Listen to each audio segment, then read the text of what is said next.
क्या आप सोच सकते हैं कि एक पिता अपने ही मासूम बेटे की जान ले ले, सिर्फ एक झगड़े की वजह से? उत्तर प्रदेश के बलिया में हुई यह घटना पूरे इलाके को हिला गई। एक घर जहां हंसी की गूंज हुआ करती थी, वहां उस रात सिर्फ चीखें गूंजी। कहानी शुरू होती है एक शराबी पिता से और खत्म होती है एक मासूम बेटे की लाश पर। क्यों एक पिता बना अपने ही बेटे का कातिल? सुरमनपुर गांव, एक साधारण परिवार, रूपेश तिवारी, पत्नी रीना और उनके 2 छोटे बच्चे। कहते हैं जब शराब सिर पर चढ़ जाए तो रिश्तों की आवाज दब जाती है। हर रात घर की दीवारें गवाह बनती थीं चीखों और झगड़ों की। पर उस रात सब कुछ बदल गया। वो रात जो आने वाले वर्षों तक लोगों को डराएगी। क्या उस रात पहले से कुछ अशुभ होने वाला था?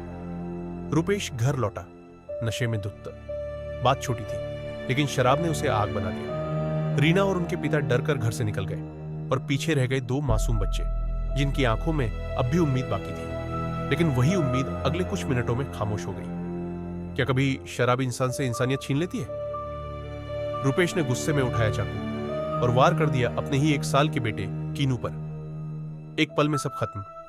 दीवारें खामोश, हवा भारी और घर की रोशनी बुझ गई। जिस बच्चे की किलकारी गूंजा करती थी, अब वही घर मातम से भर गया।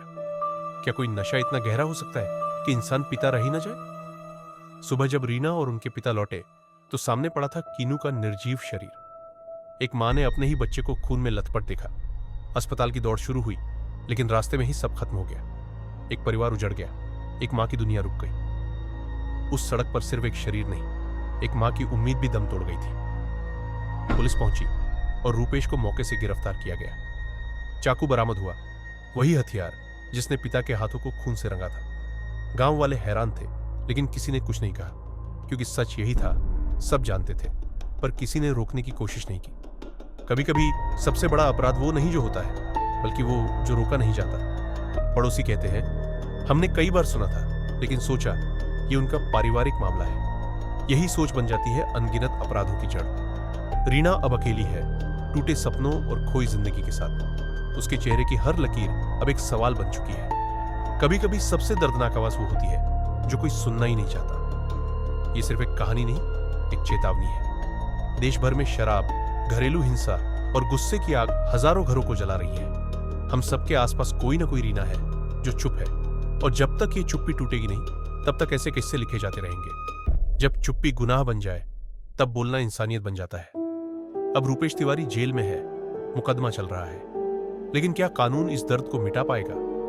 रीना और अनन्या के लिए अब जिंदगी एक लंबी लड़ाई है, न्याय पाने की और खुद को फिर से संभालने की। कानून सजा दे सकता है, पर क्या वो किसी मां को सुकून दे सकता है?